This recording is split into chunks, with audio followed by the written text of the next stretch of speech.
All right. We're going to pick up where we left off. This is chapter 3 of Mice and Men by John Steinbeck. Although there was evening brightness showing through the windows of the bunkhouse, inside it was dusk. Through the open door came the thuds and occasional clangs of a horseshoe game, and now and then the sound of voices raised in approval or derision. Slimhead and George came into the darkening bunkhouse together. Slim reached up over the card table and turned on the tin-shaded electric light. Instantly, the table was brilliant with light, and the cone of the shade threw its brightness straight down, leaving the corners of the bunkhouse still in dusk. Slim sat down on a box, and George took his place opposite. "It wasn't nothin'," said Slim. "I would have had to drown most of 'em anyway. No need to thank me about that." George said, "It wasn't much to you, maybe, but it was a hell of a lot to him. Jesus Christ, I don't know how we're going to get him to sleep in here. He'll want to sleep right out in the barn with him. We'll have trouble keeping him from getting right in the box with them pups." "It wasn't nothin'," Slim repeated. "Say, you sure was right about him. Maybe he ain't bright, but I never seen such a worker. He damn near killed his partner, Buckin' Barley. There ain't nobody can keep up with him. God Almighty, I never seen such a strong guy." George spoke proudly. "Just tell Lenny what to do, and he'll do it if it don't take no figurin'. He can't think of nothin' to do himself, but he sure can take orders." There was a clang of horseshoe on iron stake outside, and a little cheer of voices. Slim moved back slightly so the light was not on his face. "Funny how you and him string along together." It was Slim's calm invitation to confidence. "What's funny about it?" George demanded defensively. "Oh, I don't know. Hardly none of the guys ever travel together.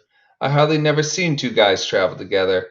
You know how the hands are. They just come in and get their bunk and work a month, and then they quit and go out alone. Never seem to give a damn about nobody. It just seems kind of funny a cuckoo like him and a smart little guy like you traveling together." "He ain't no cuckoo," said George. "He's dumb as hell, but he ain't crazy. And I ain't so bright neither, or I wouldn't be bucking barley for my 50 and found. If I was bright, if I was even a little bit smart, I'd have my own little place, and I'd be bringing in my own crops, instead of doing all the work and not getting what comes up out of the ground." George fell silent. He wanted to talk. Slim neither encouraged nor discouraged him. He just sat back quiet and receptive. "It ain't so funny, him and me going round together," George said at last. "Him and me was both born in Auburn. I knowed his Aunt Clara. She took him when he was a baby and raised him up. When his Aunt Clara died, Lenny just come along with me out working. Got kind of used to each other after a while." Said Slim. George looked over at Slim and saw the calm, godlike eyes fastened on him. "Funny," said George. "I used to have a hell of a lot of fun with him. Used to play jokes on him because he was too dumb to take care of himself. But he was too dumb even to know he had a joke played on him. I had fun. Made me seem goddamn smart alongside of him. Why, he'd do any damn thing I told him. If I told him to walk over a cliff, over he'd go. That wasn't so damn much fun after a while. He never got mad about it neither. I beat the hell out of him, and he could have bust every bone in my body just with his hands, but he never lifted a finger against me." George's voice was taking on the tone of confession.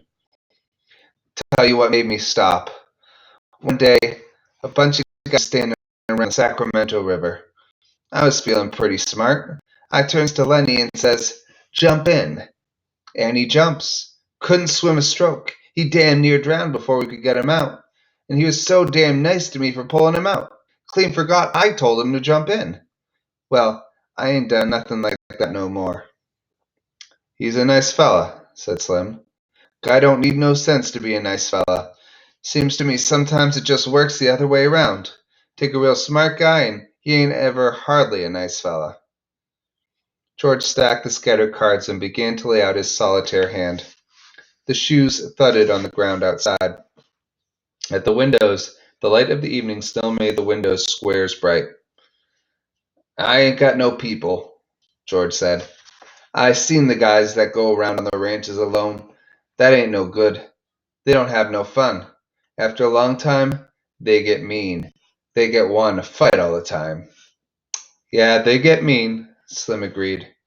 "They get so they don't want to talk to nobody." "Of course, Lenny's a goddamn nuisance most of the time," said George. "But you get used to going around with a guy and you can't get rid of him." "He ain't mean," said Slim. "I see Lenny ain't a bit mean." "Course he ain't a bit mean. But he gets in trouble all the time because he's so goddamn dumb. Like what happened in Weed." He stopped in the middle of turning over a card. He looked alarmed and peered over at Slim. "You won't tell nobody?" "What'd he do in Weed?" Slim asked calmly.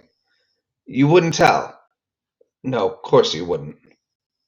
"What'd he do in Weed?" Slim asked again. "Well, he's seen this girl in a red dress. Dumb bastard like he is, he wants to touch everything he likes. Just wants to feel it. So he reaches out to feel this red dress, and the girl lets out a squawk. And that gets Lenny all mixed up. And he holds on, because that's the only thing he can think to do. Well, this girl squawks, and I was just a little bit off. And I heard all the yelling, so I comes running. And by that time, Lenny's so scared, all he thinks to do is just hold on. I socked him over the head with a fence picket to make him let go. He was so scared he couldn't let go of that dress. And he's so goddamn strong, you know?" Slim's eyes were level and unwinking. He nodded very slowly. "So what happens?" George carefully built his line of solitaire cards. "Well, that girl rabbits in and tells the law she been raped. The guys in Weed start a party out to lynch Lenny. So we sit in an irrigation ditch underwater all the rest of that day. Got only our heads sticking out from the side of the ditch. And that night, we scrammed out of there." Slim sat in silence for a moment. "Didn't hurt the girl none, huh?" he asked finally. "Hell no. He just scared her. I'd be scared too if he grabbed me, but he never hurt her. He just wanted to touch that red dress, like he wants to pet them pups all the time." "He ain't mean," said Slim. "I can tell a mean guy a mile off." "Course he ain't. And he'll do any damn thing I—" Lenny came in through the door. He wore his blue denim coat over his shoulders like a cape, and he walked, hunched way over. "Hi, Lenny," said George. "How do you like that pup now?" Lenny said breathlessly, "He's brown and white, just like I wanted." He went directly to his bunk and lay down and turned his face to the wall and drew up his knees. George put down his cards very deliberately. "Lenny," he said sharply. Lenny twisted his neck and looked over his shoulder. "Huh? What do you want, George?" "I told you couldn't bring that pup in here." "What pup, George? I ain't got no pup." George went quickly to him, grabbed him by the shoulder, and rolled him over. He reached down and picked the tiny puppy from where Lenny had been concealing it against his stomach. Lenny sat up quickly. "Give him to me, George." George said, "You get right up and take this pup back to the nest. He's got to sleep with his mother. You want to kill him? Just born last night, and you take him out of the nest. You take him back, or I'll tell Slim not to let you have him." Lenny held out his hands pleadingly. "Give him to me, George. I'll take him back. I didn't mean no harm. George, honest, I didn't. I just wanted to pet him a little." George handed the pup to him. "All right. You get him back there quick, and don't you take him out no more. You'll kill him the first thing you know." Lenny fairly scuttled out of the room. Slim had not moved. His calm eyes followed Lenny out the door. "Jesus," he said. "He's just like a kid, ain't he?" "Sure, he's just like a kid. There ain't no more harm in him than a kid neither, except he's so strong. I bet he won't come in here to sleep tonight. He'd sleep right there alongside that box in the barn. Well, let him. He ain't doing no harm out there." It was almost dark outside now. Old Candy, the swamper, came in and went to his bunk, and behind him struggled his old dog. "Hello, Slim." "Hello, George. Didn't either of you play horseshoes?" I don't like to play every night, said Slim. Candy went on. Either you guys got a slug of whiskey, I got a gut ache. I ain't, said Slim. I'd drink it myself if I had, and I ain't got a gut ache neither. Got a bad gut ache, said Candy. Them goddamn turnips give it to me. I knowed they was going to go before I ever eat 'em. The thick-bodied Carlson came in out of the darkened room. He walked to the other end of the bunkhouse and turned on the second shaded light. Darker'n hell in here, he said. Geez, how that stable hand can pitch shoes. He's plenty good, said Slim. Damn right he is, said Carlson. He won't give nobody else a chance to win. He stopped and sniffed the air, and still sniffing, looked down at the old dog. Oh, God almighty, that dog stinks. Get him out of here, Candy. I don't know nothing that stinks as bad as an old dog. You gotta get him out of here. Candy rolled to the edge of his bunk. He reached over and patted the ancient dog, and he apologized. I've been around him so much, I never notice how he stinks. Well, I can't stand him in here, said Carlson. That stink hangs around even after he's gone. He walked over with his heavy-legged stride and looked down at the dog. Got no teeth, he said. He's all stiff with rheumatism. He ain't no good to you, Candy, and he ain't no good to himself. Why don't you shoot him, Candy? The old man squirmed uncomfortably. Well, hell, I had him so long. Had him since he was a pup. I herded sheep with him, he said proudly. You wouldn't think it to look at him now, but he was the best damn sheepdog I ever seen. George said, I seen a guy in Weed that had an Airedale could herd sheep. Learned it from the other dogs. Carlson was not to be put off. Look, Candy, this old dog just suffers himself all the time. If you was to take him out and shoot him right in the back of the head, he leaned over and pointed, right here, why, he'd never know what hit him. Candy looked around unhappily. No, he said softly. No, I couldn't do that. I had him too long. He don't have no fun, Carlson insisted, and he stinks to beat hell. Tell you what, I'll shoot him for you. Then it won't be you that does it. Candy threw his legs off his bunk. He scratched the white stubble whiskers on his cheek nervously. I'm so used to him, he said softly. I had him from a pup. Well, you ain't being kind to him, keeping him alive, said Carlson. Look, Slim's bitch got a litter right now. I bet Slim would give you one of them pups to raise up, wouldn't you, Slim? The Skinner had been studying the old dog with his calm eyes. Yeah, he said, you can have a pup if you want to. He seemed to shake himself free for speech. Carl's right, Candy. That dog ain't no good to himself. I wish somebody'd shoot me if I got an old and a cripple.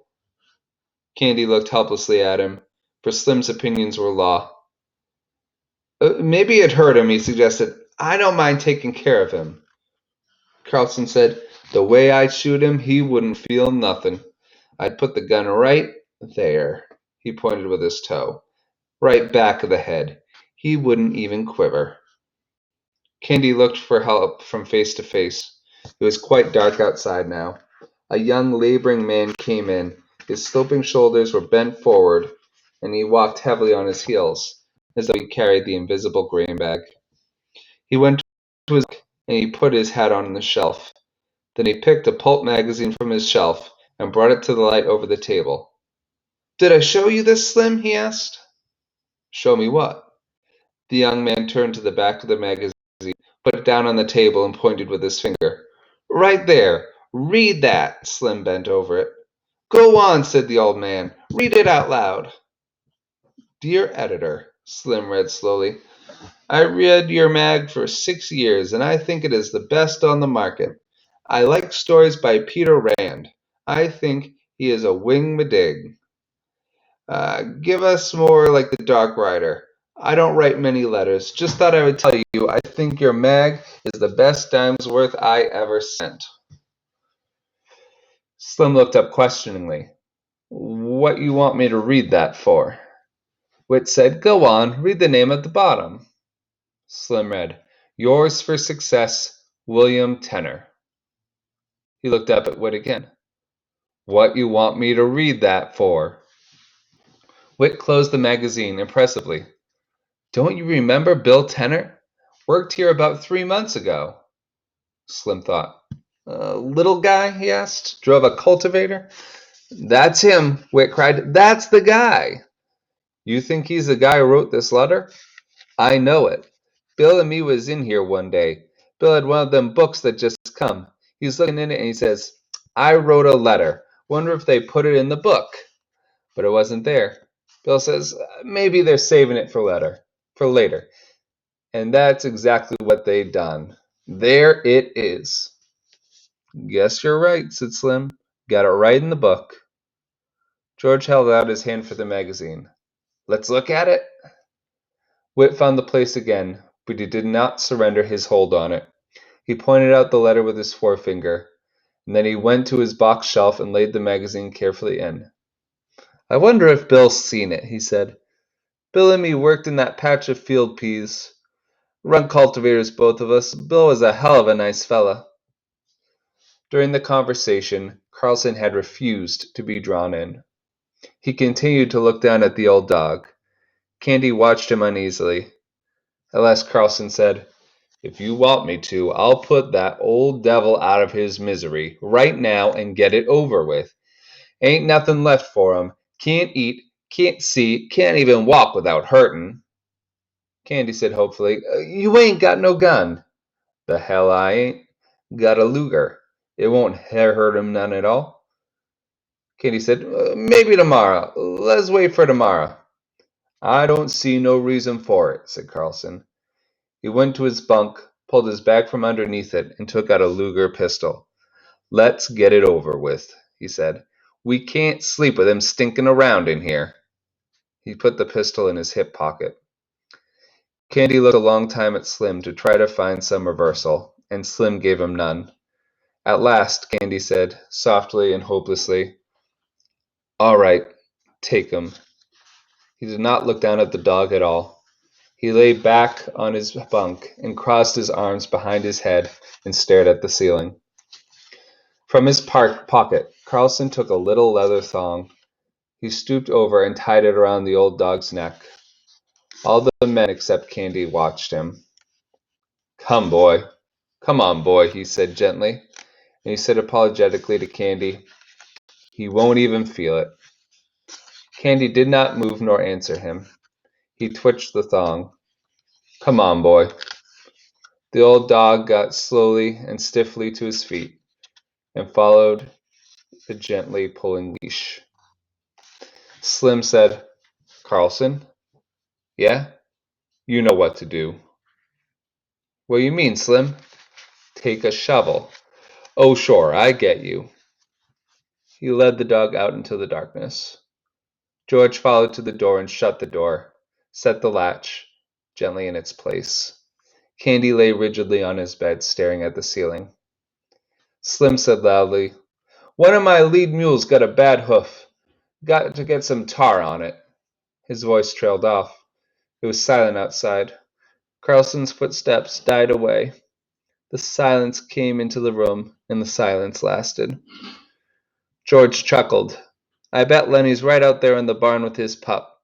He won't want to come in here no more now he's got a pup. Slim said, Candy, you can have any one of them pups you want. Candy did not answer. The silence fell in the room again. It came out of the night and invaded the room. George said, Anybody want to play a little euchre? I'll play a few with you, said Whit. They took places opposite each other at the card table under the light, but George did not shuffle the cards. He rippled the edge of the deck nervously, and the little snapping noise drew the eyes of all the men in the room so that he stopped doing it. The silence fell in the room again. A minute passed, and another minute. Candy lay still, staring at the ceiling. Slim gazed at him for a moment, and then looked down at his hands. He subdued one hand with the other, and held it down. There came a little gnawing sound from under the floor, and all the men looked down toward it gratefully. Only Candy continued to stare at the ceiling. Sounds like there was a rat under there, said George. We ought to get a trap down there. Whit broke out. What the hell's taken him so long? Lay out some cards, why don't you? We ain't going to play no euchre playing this way. George brought the cards together tightly and studied the backs of them. The silence was in the room again. A shot sounded in the distance. The men looked quickly at the old man, every head turned toward him. For a moment he continued to stare at the ceiling. Then he rolled slowly over and faced the wall and lay silent. George shuffled the cards noiselessly and dealt them. Whit drew a scoring board to him and set the pegs to start. Whit said, "I guess you guys really come here to work." "How do you mean?" George said. Whit laughed. "Well, you come on a Friday. You got 2 days to work till Sunday." "I don't see how you figure," said George. Whit laughed. "You do if you've been around these big ranges much. Guy that wants to look over a range comes in Saturday afternoon. He gets Saturday night supper and 3 meals on Sunday, and he can quit Monday morning after breakfast without turning his hand. But you come to work Friday noon. You got to put in a day and a half no matter how you figure." George looked at him levelly. "We're going to stick around a while," he said. "Me and Lenny's going to roll up a steak." The door opened quietly, and the stable buck put in his head, a lean black head lined with pain, the eyes patient. "Mr. Slim?" Slim took his eyes off from old Candy. "Huh? Oh, hello, Crooks. What's the matter?" "You told me to warm up some tar for that mule's foot. I got it warm." "Oh, sure, Crooks. I'll come right out and put it on." "I can do it if you want, Mr. Slim." "No, I'll come do it myself." He stood up. Crooks said, "Mr. Slim." "Yeah?" "That big new guy's messing around your pups out in the barn." "Well, he ain't doing no harm. I give him one of them pups." "I thought I'd tell you," said Crooks. "He's taking 'em out of the nest and handling 'em. That won't do them no good." "He won't hurt 'em," said Slim. "I'll come along with you now." George looked up. "If that crazy bastard's fooling around too much, just kick him out, Slim." Slim followed the stable buck out of the room. George dealt, and Whit picked up his cards and examined them. "Seen the new kid yet?" he asked. "What kid?" George asked. "Why, Curly's new wife." "Yeah, I seen her." "Well, ain't she a Lulu?" "I ain't seen that much of her," said George. Whit laid down his cards impressively. "Well, stick around and keep your eyes open. You'll see plenty. She ain't concealing nothing. I never seen nobody like her. She got the eye going all the time on everybody. I bet she even gives the stable buck an eye. I don't know what the hell she wants." George asked casually, "Been any trouble since she got here?" It was obvious that Whit was not interested in his cards. He laid his hand down, and George scooped it in. George laid out his deliberate solitaire hand, 7 cards, and 6 on top, and 5 on top of those. Whit said, "I see what you mean. No, they ain't been nothing yet. Curly's got yellow jackets in his drawers. But that's all so far. Every time the guys is around, she shows up. She's looking for Curly, or she thought she left something laying around, and she's looking for it. Seems like she can't keep away from guys, and Curly's pants is just crawling with ants. But they ain't nothing come of it yet." George said, "She's gonna make a mess. They's gonna be a bad mess about her. She's a jailbait all set on the trigger. That Curly got his work cut out for him. Ranch with a bunch of guys on it ain't no place for a girl specially like her." Whit said, "If you got ideas, you ought to come in town with us guys tomorrow night." "Why? What's doing?" "Oh, just the usual thing. We go into old Susie's place. Hell of a nice place. Old Susie's a laugh, always cracking jokes. Like she says when we come up from the front porch last Saturday night. Susie opens the door and then she yells over her shoulder, 'Get your coats, girls, here comes the sheriff.' She never talks dirty, neither. Got 5 girls there." "What's it set you back?" George asked. "2 and a half. You can get a shot for 2 bits. Susie got nice chairs to set in too. If a guy don't want to flop, why, he can just set in the chairs and have a couple or 3 shots and pass the time of day, and Susie don't give a damn. She ain't rushing guys through and kicking 'em out if they don't want to flop." "Might go in and look the joint over," said George. Sure, come along. It's a hell of a lot of fun. Her cracking jokes all the time. Like she says one time, she says, I knew people that if they got a rag rug on the floor and a Cupid doll lamp on the phonograph, they think they're running a parlor house. That's Clara's house she's talking about. And Susie says, I know what you boys want, she says. My house is clean, she says. And there ain't no water in my whiskey, she says. If you guys want to look at a Cupid doll lamp and take your own chance getting burned, why, you know where to go. And she asks, There's guys around here walking bowling because they like to look at a Cupid doll lamp. George asked, Clara runs the other house, huh? Yeah, said Whit. We don't never go there. Clara gets $3 a crack and 35 cents a shot, and she don't crack no jokes. But Susie's place is clean and she got nice chairs. Don't let no goo-goos in either. Me and Lenny's rolling up a steak, said George. I might go in and sit and have a shot, but I ain't putting out no 2.5. Well, a guy gotta have some fun sometime, said Whit. The door opened and Lenny and Carlson came in together. Lenny crept to his bunk and sat down, trying not to attract attention. Carlson reached under his bunk and brought out his bag. He didn't look at old Candy, who still faced the wall.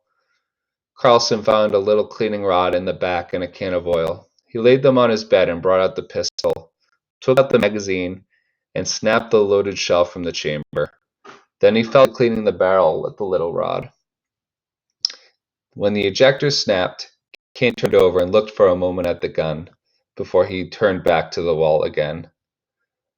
Carlson said casually, Curly been in yet? No, said Whit. What's eating on Curly? Carlson squinted down the barrel of his gun. Looking for his old lady. I seen him going round and round outside. Whit said sarcastically, He spends half his time looking for her, and the rest of the time she's looking for him. Curly burst into the room excitedly. Any of you guys see my wife? He demanded. She ain't been here since, said Whit. Curly looked threateningly around the room. Where the hell's Slim? Went out in the barn, said George. He was going to put some tar on a split hoof. Curly's shoulders dropped and squared. How long ago'd he go? 5-10 minutes. Curly jumped out the door and banged it after him. Whit stood up. I guess I'd maybe like to see this, he said. Curly's just spoiling, or he wouldn't start for Slim. And Curly's handy, goddamn handy. Got in the finals for the Golden Gloves. He got newspaper clippings about it. He considered. But just the same, he better leave Slim alone. Don't nobody know what Slim can do. Thinks Slim's with his wife, don't he? Said George. Looks like it, Whit said. Of course Slim ain't. At least I don't think Slim is. But I like to see the fuss if it comes off. Come on, let's go. George said, I'm staying right here. I don't want to get mixed up in nothing. Lenny and me got to make a steak. Carlson finished the cleaning of the gun and put it in the bag and pushed the bag under his bunk. I guess I'll go out and look her over, he said. Old Candy lay still, and Lenny from his bunk watched George cautiously. When Whit and Carlson were gone, and the door closed after them, George turned to Lenny. What you got on your mind? I ain't done nothing, George. Slim says I better not pet them pups so much for a while. Slim says it ain't good for them, so I come right in. I been good, George. I could have told you that, said George. Well, I wasn't hurting him none. I just had mine in my lap petting it. George asked, Did you see Slim out in the barn? Oh, sure I did. He told me I better not pet that pup no more. Did you see that girl? You mean Curly's girl? Yeah, did she come in the barn? No. Anyways, I never seen her. You never seen Slim talking to her? She ain't been in the barn. Okay, said George. I guess them guys ain't gonna see no fight. If there's any fighting, Lenny, you keep out of it. I don't want no fights, said Lenny.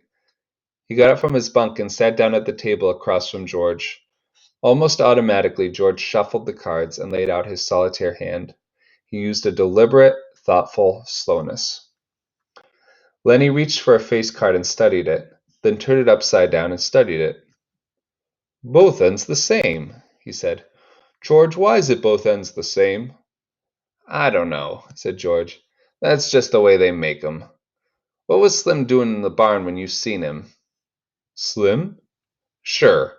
You seen him in the barn, and he told you not to pet the pups so much. Oh, yeah. He had a can of tar and a paintbrush. I don't know what for. You sure that girl didn't come in like she come in here today? No, she never come. George sighed. You give me a good whorehouse every time, he said.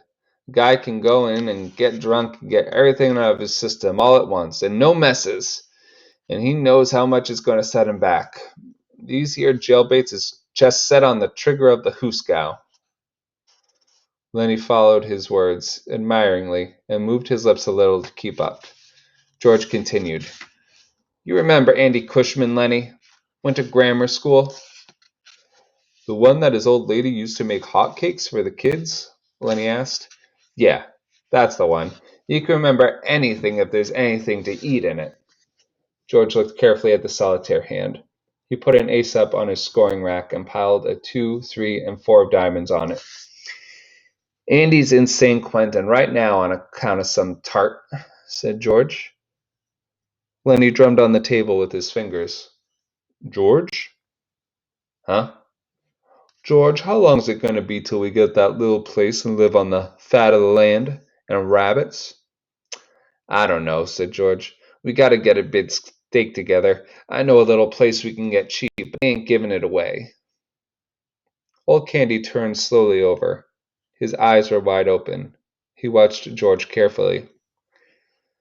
Lenny said, Tell me about that place, George. I just told you, just last night. Go on, tell again, George. Well, it's 10 acres, said George. Got a little windmill, got a little shack on it, and a chicken run. Got a kitchen, orchard, cherries, apples, peaches, cots, nuts, got a few berries. There's a place for alfalfa, and plenty water to flood it. There's a pig pen. And rabbits, George. No place for rabbits now, but I could easy build a few hutches and you could feed alfalfa to the rabbits. Damn right I could, said Lenny. You goddamn right I could. George's hand stopped working with the cards. His voice was growing warmer. We could have a few pigs. I could build a smokehouse like the one Grandpa had, and when we kill a pig, we can smoke the bacon and the hams and make sausage and all like that. And when the salmon run up river, we could catch 100 of 'em and salt 'em down or smoke 'em. We could have 'em for breakfast. They ain't nothing so nice as smoked salmon. When the fruit come in, we can can it. And tomatoes, they're easy to can. Every Sunday we'd kill a chicken or a rabbit. Maybe we'd have a cow or a goat, and the cream is so goddamn thick you get to cut it with a knife and take it out with a spoon. Lenny watched him with wide eyes, and old Candy watched him too. Lenny said softly, We could live off the fat of the land. Sure, said George. All kinds of vegetables in the garden, and if we want a little whiskey, we can sell a few eggs or something, or some milk. We'd just live there. We'd belong there. There wouldn't be no more running around the country and getting fed. No, sir, we'd have our own place where we belonged, and not sleep in no bunkhouse. Tell about the house, George, Lenny begged. Sure. We'd have a little house and a room to ourself, a little fat iron stove, and in the winter we'd keep a fire going in it. It ain't enough land, so we'd have to work too hard, maybe 6, 7 hours a day. We wouldn't have to buck no barley 11 hours a day, and when we put in a crop, we'd be there to take the crop up. We'd know what was coming of our planting. And rabbits, Lenny said, and I'd take care of 'em. Tell how I'd do that, George. Sure. You'd go out in the alfalfa patch and you'd have a sack. You'd fill up the sack and bring it in and put it in the rabbit cages. They'd nibble and they'd nibble, said Lenny, the way they do. I seen 'em. Every 6 weeks or so, George continued. Them does would throw a litter so we'd have plenty rabbits to eat and to sell. And we'd keep a few pigeons to go flying around the windmill like they'd done when I was a kid. He looked raptly at the wall over Lenny's head. And it'd be our own, and nobody could can us. If we don't like a guy, we can say, Get the hell out! And by God, he's got to do it. And if a friend come along, why, we'd have an extra bunk, and we'd say, why don't you spend the night? And by God, he would. We'd have a setter dog and a couple striped cats, but you gotta watch out them cats. Don't let them get the little rabbits. Lenny breathed hard. You just let 'em try and get the rabbits. I'll break their goddamn necks. I'll smash 'em with a stick. He subsided, grumbling to himself, threatening the future cats which might dare to disturb the future rabbits. George sat entranced with his own picture. When Candy spoke, they both jumped, as though they had been caught doing something reprehensible. Candy said, You know where's a place like that? George was on guard immediately. Suppose I do, he said. What's that to you? You don't need to tell me where it's at. Might be any place. Sure, said George. That's right. You couldn't find it in 100 years. Candy went on excitedly. How much they want for a place like that? George watched him suspiciously. Well, I could get it for $600. The old people that owns it is flat bust, and the old lady needs an operation. Say, what's it to you? You got nothing to do with us. Candy said, I ain't much good with only one hand. I lost my hand right here on this ranch. That's why they give me a job swamping. And they give me $250 because I lost my hand. And I got 50 more saved up right in the bank right now. That's 300. And I got 50 more coming at the end of the month. Tell you what. He leaned forward eagerly. Suppose I went in with you guys. That's $350 I'd put in. I ain't much good, but I could cook and tend the chickens and hoe the garden some. How'd that be? George half closed his eyes. I gotta think about that. We was always gonna do it by ourselves. Candy interrupted him. I'd make a will and leave my share to you guys in case I kick off, 'cause I ain't got no relatives nor nothing. You guys got any money? Maybe we could do her right now. George spat on the floor disgustedly. We got $10 between us. Then he said thoughtfully, Look, if me and Lenny work a month and don't spend nothing, we'll have $100. That'll be $450. I bet we could swing it for that. Then you and Lenny could go get her started, and I'd get a job and make up the rest. And you could sell eggs and stuff like that. They fell into silence. They looked at one another amazed. This thing that they had never really believed in was coming true. George said reverently, Jesus Christ, I bet we could swing her. His eyes were full of wonder. I bet we could swing her, he repeated softly. And we will end it there for today, and we'll read the rest of chapter 3 next time.